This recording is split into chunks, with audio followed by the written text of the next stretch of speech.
हमारे साथ मौजूद है सीएम उमर अब्दुल्ला साहब। सर, आज गुलमर्ग के लिए एक बड़ा दिन है और गोल्फ कोर्स का भी 10 साल के बाद वो शुरुआत हुई है और यहाँ पे भी कुछ इंफ्रास्ट्रक्चर्स का यहाँ पे शुरुआत हुई। क्या करें? अब हमारी कोशिश है कि लगातार कोई ना कोई काम चले जिससे कि गुलमर्ग का जो टूरिज़म का इंफ्रास्ट्रक्चर है उसमें एक बेहतरी आए।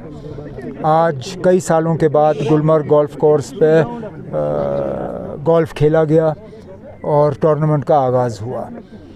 ये हमारे मुकामी एमएलए जनाब फारूक शाह साहब की कोशिशों का नतीजा है और अब हमारी यही न सिर्फ कोशिश रहेगी बल्कि मैं मान के चल रहा हूँ कि अगले कुछ महीनों में हम गुलमर्ग के 18 होल जो हैं उनको ठीक करेंगे ताकि अगले साल कुछ अच्छे चैम्पियनशिप्स और टूर्नामेंट्स जो हैं हम वहाँ पे रख पाएंगे। उसके साथ साथ जहाँ गर्मियों में गोल्फ़ के हवाले से गुलमर्ग में पोटेंशियल बहुत है, वहाँ सर्दियों में गुलमर्ग से बेहतर स्कीइंग के लिए कोई जगह है नहीं। और आज गुलमर्ग के स्की इंफ्रास्ट्रक्चर के लिए एक नया लिफ्ट जो है उसके लिए संग बुनियाद रखा गया और मुझे यकीन दिलाया गया है कि इस साल दिसंबर तक ये काम मुकम्मल होगा और जनवरी में इंशाल्लाह जब स्की का सीज़न शुरू होगा तो ये लिफ्ट जो है इस्तेमाल होगा। इसी तरह यहाँ पे ये जगह खूबसूरत जगह, इसको 7 स्प्रिंग्स, क्योंकि यहाँ 7 स्प्रिंग हैं, चश्मे हैं। यहाँ की ब्यूटिफिकेशन के लिए गुलमर्ग डेवलपमेंट अथॉरिटी ने रूरल डेवलपमेंट डिपार्टमेंट के साथ मिलके जो पीछे आपको टैंक दिख रहा है इसकी खूबसूरती बढ़ाने के लिए, इसकी स्टोरेज कैपेसिटी बढ़ाने के लिए एक प्रोजेक्ट का आज संग बुनियाद रखा गया। सर, अगर हम नई जनरेशन की बात करते हैं, गोल्फ का कोई ऐसा प्रोसीजर है कि ताकि नए लोगों को, नए नौजवानों को उसका तरबियत देंगे? उसी मकसद से श्रीनगर में कश्मीर गोल्फ क्लब जो है उसमें J&K बैंक का पैसा लगाया गया। कोशिश हमारी उस वक्त ये थी कि नए लोग जो हैं वो गोल्फ़ खेलना शुरू करें, क्योंकि उस गोल्फ़ कोर्स पे रॉयल स्प्रिंग्स के मुकाबले में खेलना थोड़ा सस्ता है।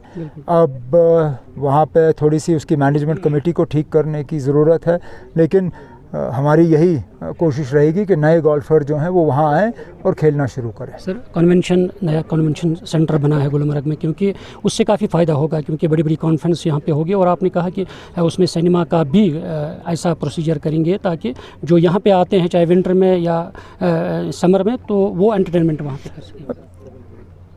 टूरिस्टों की हमेशा शिकायत रहती है और बचपन में मैं भी यहाँ स्की करने के लिए आया करता था। हम लोग भी शाम को जो है फिर शिकायत करते थे कि कुछ करने के लिए है नहीं।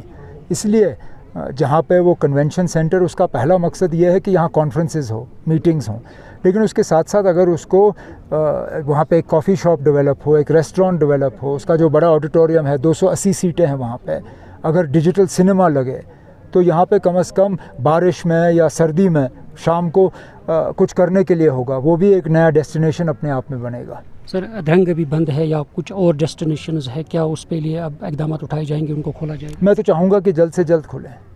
अब कभी ना कभी तो हमें हिम्मत करनी होगी। कब तक डर के मारे जो है फ़ैसले लिए जाएंगे?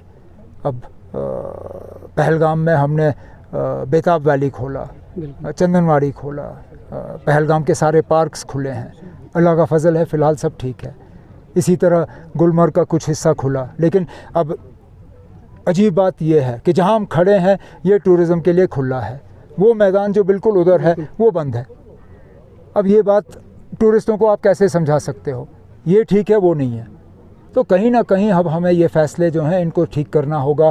पहलगाम में हमें आड़ू, फौरी तौर आड़ू खोलना चाहिए। गुलमर्ग में जो बाकी जगह हैं वो खोलने चाहिए।